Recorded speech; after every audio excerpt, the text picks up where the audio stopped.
terowongan yang menghentar kepada terang adalah terowongan keselamatan. Hidup dalam keabadian.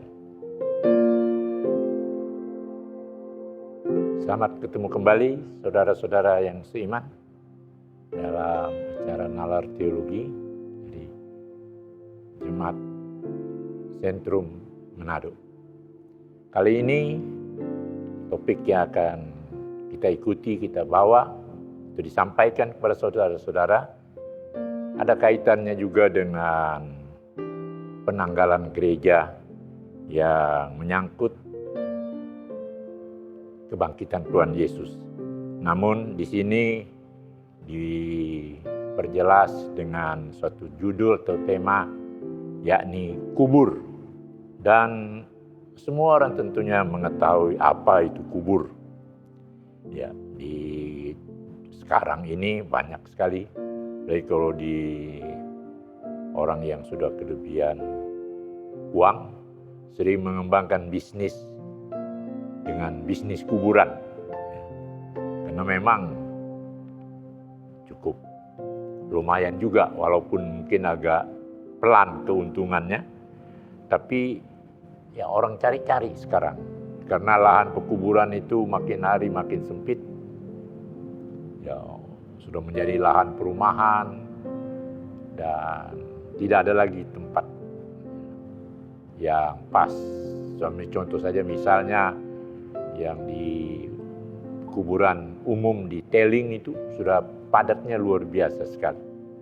Di samping ada juga pekuburan-pekuburan mengikuti agama, ya, seperti yang ada di Duminting, ya, bahkan juga pekuburan Belanda, semua sudah terkesan tidak terurus lagi.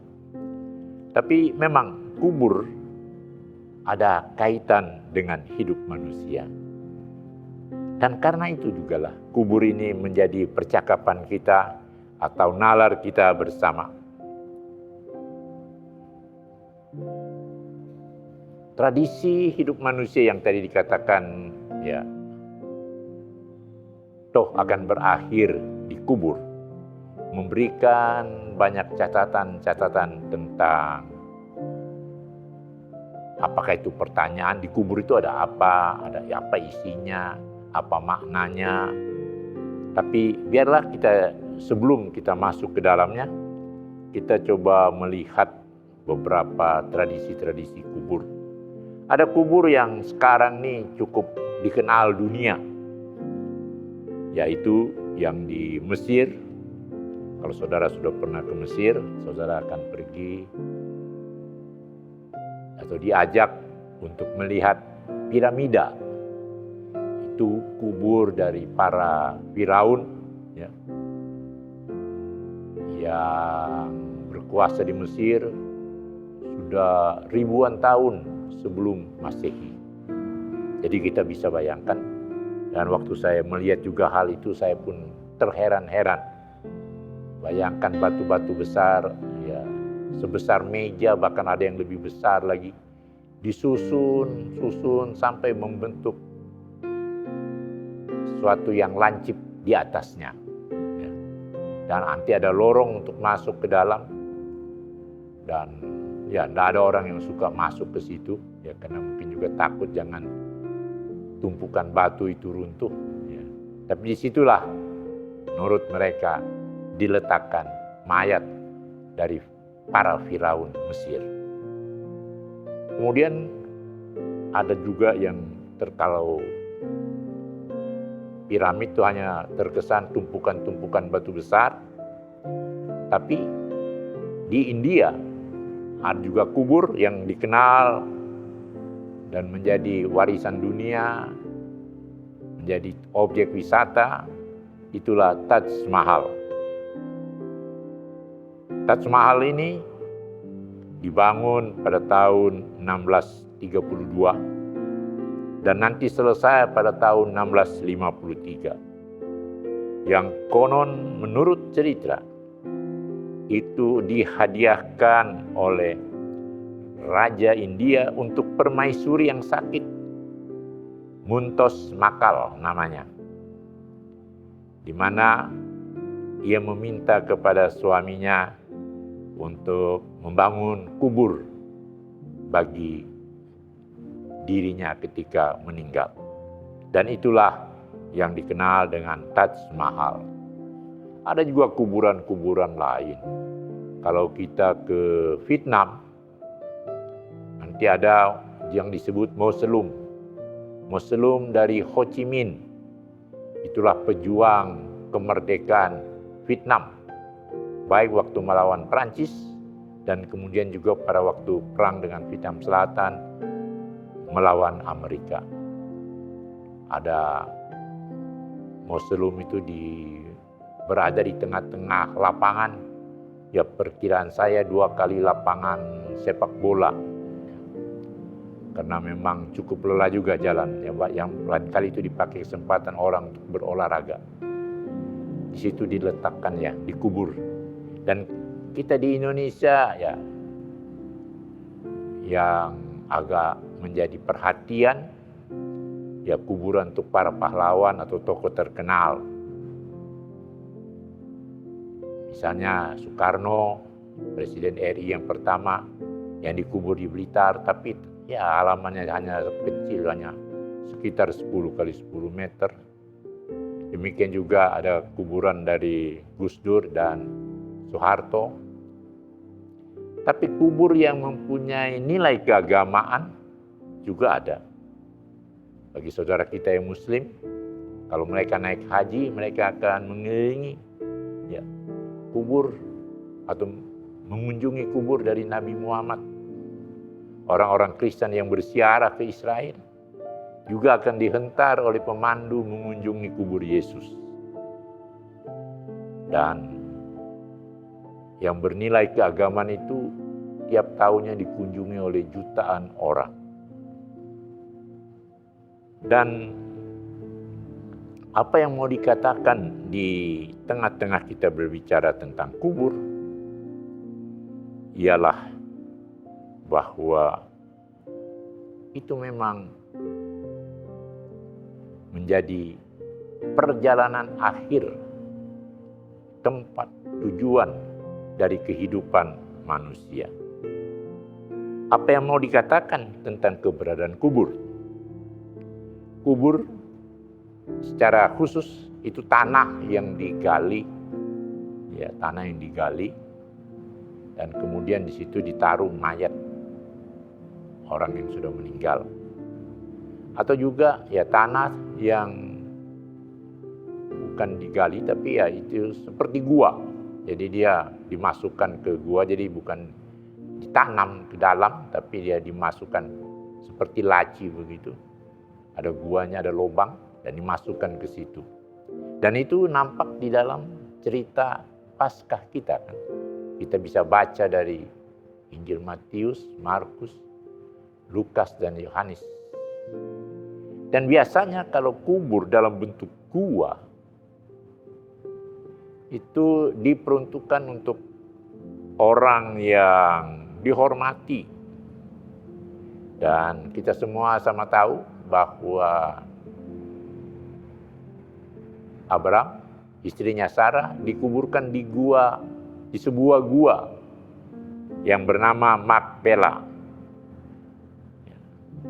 Dan kemudian juga yang tadi sudah dikatakan, Yesus pun dikubur. Karena sebab itu dikatakan ada batu yang menutup.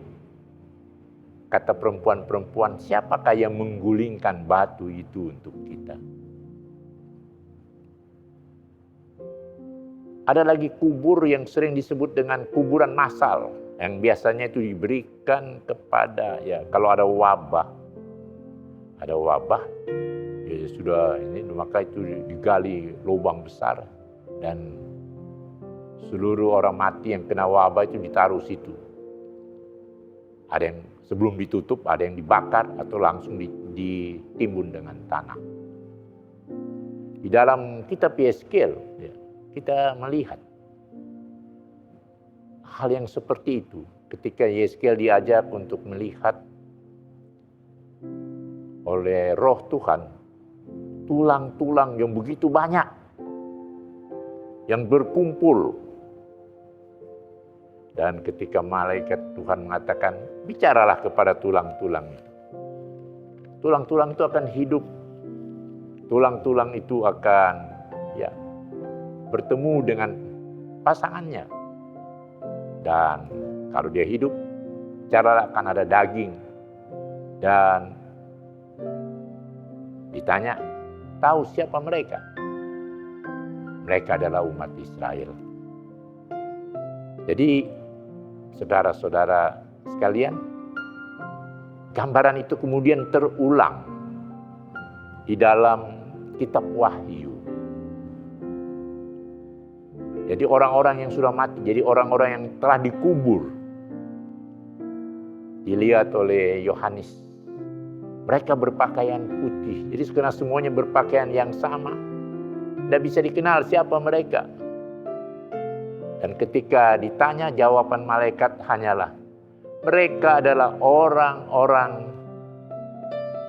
yang jubahnya telah dicuci dengan darah anak domba. Luar biasa sekali. Apa yang kita mau katakan kalau demikian tentang kubur itu? Yakni bahwa memang ada kehidupan terkait dengan kubur. Tapi kubur ternyata bukan tujuan. Saya mau katakan itu kubur sebagai suatu terowongan. Terowongan yang menuju pada kehidupan baru, kehidupan lain, kehidupan surgawi. Sebagaimana yang dijanjikan oleh Tuhan Yesus sendiri. Dalam rumah Bapakku banyak tempatnya. Dan aku pergi ke situ menyediakan tempat bagimu. Juga surat Ibrani berbicara tentang hal itu. Tentang suatu kemah baru. Rasul Paulus pun berbicara tentang kebangkitan orang mati karena iman kepada Kristus. Dengan demikian, kita bisa memahami bentuk-bentuk kubur. Tadi saya menyebut tentang kubur massal. Kalau saudara pernah ke Amerika, banyak tentara Amerika yang mati. Dikubur dalam satu tempat. Tinggal taruh dia punya nama. Sersan ini, prajurit ini, letnan ini. Nama-nama mereka. Juga ke Bali. Karena banyak orang yang mati pada waktu pemboman Bali yang pertama. Ada 200 lebih, 223 atau 225, saya sudah lupa. Nama-nama taruh situ dan didirikan monumen. Silakan kalau saudara pergi ke Bali, pergi ke Kuta, jangan lupa untuk selfie di monumen, kubur monumen pemboman Bali. Nah, kini sudah melihat banyak model, banyak macam dari kubur-kubur itu. Maka kita sudah bisa menarik beberapa hal sebagai berikut. Kubur itu merupakan dunia orang mati.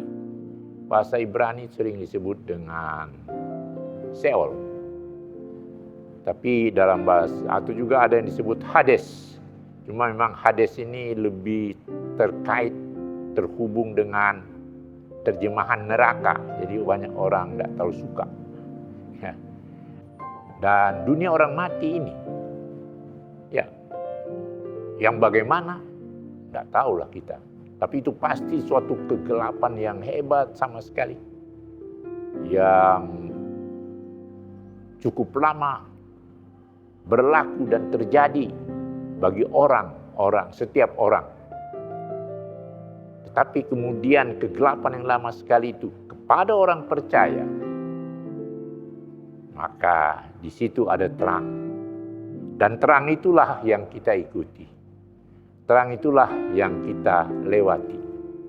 Karena yang terang itulah yang membawa kita kepada kehidupan kekal, kepada kerajaan Tuhan. Kita kemudian mengikuti lagi beberapa hal dari pemahaman kita tentang kubur, ialah tadi sudah tentang tempatnya. Tapi kubur tuh sering, ya ada kaitan dengan kubur tuh ada upacara-upacara kematian. Yang sering juga dalam bahasa sederhana disebut dengan ibadat. Apakah orang mati langsung dikubur? Begitu saja. Ya. Apalagi dalam tradisi Kristen. Memang tidak ada catatan-catatan. Hanya memang ada diperkirakan ya, bahwa kepada yang mati itu, nah apakah itu oleh tua-tua jemaat atau tua-tua dari keluarga mengatakan, engkau daripada debu kembali kepada debu. Dan ungkapan yang seperti itu ada dalam Alkitab. Dari Pengkhotbah 3 ayat 20, Pengkhotbah pasal 12 ayat 7. Dalam Kejadian 3 ayat 9 dikatakan, engkau debu dan kembali kepada debu. Hal itu nanti kemudian menjadi diperluas dengan tambahan nyanyian dan juga diikuti dengan khotbah-khotbah yang menyangkut kematian atau kedukaan. Kalau kita mengikuti Alkitab, misalnya dalam cerita kebangkitan Yesus yang dikuburkan, yang kemudian diikuti dengan kebangkitan, maka kita melihat nanti ada tradisi membawa rempah-rempah. Ya, tentu kita bisa melihat. Jadi ini kalau bahasa sekarang itu semacam herbal, ya, herbal untuk kita tahu tubuh Yesus itu penuh luka. Ya, luka ketika ia dicemeti dan luka juga ketika ia dipaku dan ditombak. Nah itu kalau dibiarkan begitu saja itu tentunya akan jadi busuk. Tapi melalui pengobatan herbal, rempah-rempah yang disebut dalam Alkitab, ya, mereka yang lebih tahu, maka tubuh itu tidak jadi busuk, tapi bisa jadi awet. Ya. Bisa jadi awet, walaupun tentu tidak awet seperti pada waktu ia mati. Tapi awetnya itu masih bisa dikenal-kenal untuk sekian waktu. Nah, kebiasaan ini juga bagi kita sering diikuti dengan ya, tubuh seseorang itu suruh masuk kubur kasih bagus. Pakai baju, perlu baju baru, mungkin tidak ada sepatu, pakai sepatu. Ya. Bahkan taruh Alkitab, nah Alkitabnya masih baru, itu berarti tidak dibaca. Jadi ada semacam guyonan, joke. Ya. Kalau mau taruh jangan taruh Alkitab yang baru. Nanti ketika ditanya, ya Anda rupanya tidak pernah baca Alkitab ini dia. Karena masih baru, belum pernah dibuka. Tapi taruh Alkitab yang sudah tidak terlalu baru, ya udah kelihatan ada catatan, atau kelihatan pernah dibuka atau dibaca, dan sebagainya. Dan ini tentunya bagi kita mengapa ada hal seperti begitu, karena ada hubungan. Itu menunjuk pada adanya hubungan emosional antara si mati yang akan dikubur itu dengan orang yang masih hidup. Apakah hubungan emosional dalam bentuk kekeluargaan, kakak, adik, ayah, ibu, teman baik, atau juga itu karena orang yang sangat dihormati. Karena memang biasanya orang yang layak dihormati itu ada tempat-tempat tersendiri. Kita bisa mengenal itu para pahlawan pejuang itu ada tempatnya yang disebut dengan Taman Makam Pahlawan. Lebih jauh dengan kubur, orang pergi di kubur mau menunjuk bahwa satu saat, entah kapan, cepat atau lambat, kita ini akan mati. Kita ini akan dikubur. Bahkan di dalam baik Mazmur maupun pengkhotbah disebut adanya bayang-bayang kematian yang mengikuti kita. Apakah bayang-bayang kematian ini nanti datang dalam bentuk kena sakit atau celaka atau kriminal atau hal lainnya lagi? Kita tidak tahu. Tetapi disitulah juga kubur Tuhan menunjuk. Karena kita tidak tahu apa yang akan terjadi. Maka biarlah hidup yang ada ini, hidup yang masih bisa dinikmati, diatur sedemikian rupa, menjadi hidup yang bermakna, hidup yang bermanfaat. Apakah untuk diri sendiri, untuk keluarganya, untuk kehidupan bermasyarakat, termasuk untuk gerejanya.